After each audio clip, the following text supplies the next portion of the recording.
नमस्कार, मैं सौरभ दीक्षित और आप देख रहे हैं विस्तक। ये खबर चिंता बढ़ाने वाली है। सोने चांदी की वजह से भारत को बड़ा झटका लगा है। ये झटका 34 अरब डॉलर से ज्यादा का है। ऐसा इसलिए हुआ है क्योंकि सोने और चांदी के आयात में भारी बढ़ोतरी हुई है, जिससे आयात बिल बढ़ गया है। ये कहानी भारत के व्यापार की है और ये कहानी सिर्फ घाटे की नहीं बल्कि बदलती ताकत की भी है।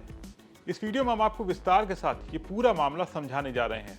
पहली नजर में खबर थोड़ी चिंता वाली लग सकती है, लेकिन अगर पूरी तस्वीर को देखें तो इसमें छिपी हुई है एक बड़ी आर्थिक कहानी। जनवरी महीने में भारत का व्यापार घाटा 3 महीने के सबसे ऊंचे स्तर पर पहुंच गया था, यानी देश ने जितना सामान बेचा उससे ज्यादा खरीदा। लेकिन सवाल है, ऐसा हुआ क्यों? इसकी सबसे बड़ी वजह बने सोना और चांदी। जनवरी में भारत ने सोना बड़ी मात्रा में खरीदा, पिछले साल के मुकाबले कई गुना ज्यादा। चांदी की खरीद भी तेजी से बढ़ी। अब सवाल है कि भारत अचानक इतना सोना चांदी क्यों खरीद रहा है? इसका सीधा सा जवाब है डिमांड। जब देश की अर्थव्यवस्था बढ़ती है, लोगों की आय बढ़ती है, तो निवेश और उपभोग दोनों बढ़ने लगते हैं। भारत में सोना सिर्फ गहना नहीं है बल्कि निवेश और सुरक्षा का साधन भी माना जाता है। इसलिए जब लोग ज्यादा खरीदते हैं तो आयात बढ़ता है और व्यापार घाटा भी बढ़ जाता है। लेकिन कहानी यहीं पर खत्म नहीं होती। अगर एक तरफ सामान का व्यापार दबाव में, तो दूसरी तरफ सेवाओं का निर्यात रिकॉर्ड बना रहा है। सेवाओं का मतलब आईटी, सॉफ्टवेयर, कंसल्टिंग, फाइनेंस और डिजिटल काम। जनवरी में सेवाओं का निर्यात रिकॉर्ड स्तर पर पहुंचने का अनुमान है। यानी दुनिया भारत में सिर्फ सामान नहीं बल्कि दिमाग और तकनीक भी खरीद रही है। यही भारत की असली ताकत बनती जा रही है।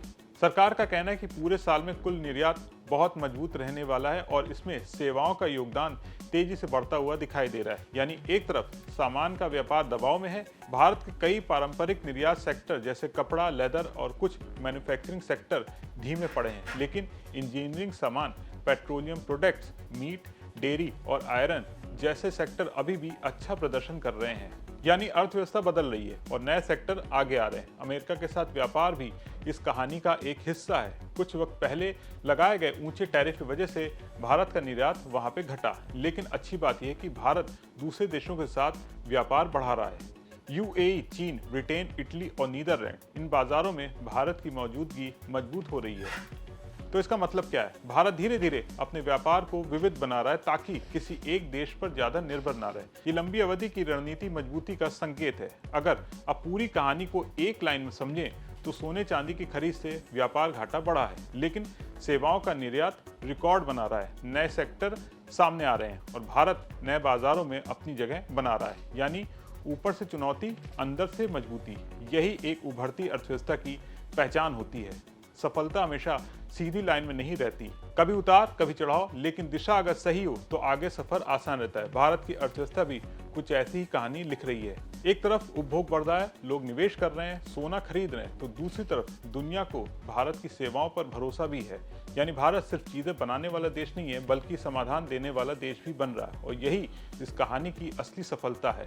घाटा बढ़ा जरूर है, लेकिन क्षमता भी बढ़ी है, खरीद भी बढ़ी है और कमाई नए रास्ते भी खुलते हुए दिख रहे हैं। अब देखना यह है कि आने वाले महीनों में क्या सेवाओं की ये ताकत व्यापार संतुलन को और मजबूती दे पाएगी। लेकिन फिलहाल संकेत साफ हैं, भारत की अर्थव्यवस्था बदल रही है और तेजी से बदल रही, और यही बदलाव भविष्य की सबसे बड़ी कहानी बनने वाला है। भारत की अर्थव्यवस्था में आ रहे इस पूरे बदलाव पर आपका क्या सोचना है? कमेंट करके अपने विचार शेयर करना ना भूलें। वीडियो पसंद आया हो तो इसे ज़्यादा से ज़्यादा लाइक करें, शेयर करें और बिजनेस जगत की तमाम बड़ी खबरों को देखने के लिए बने रहें विस्तक के साथ।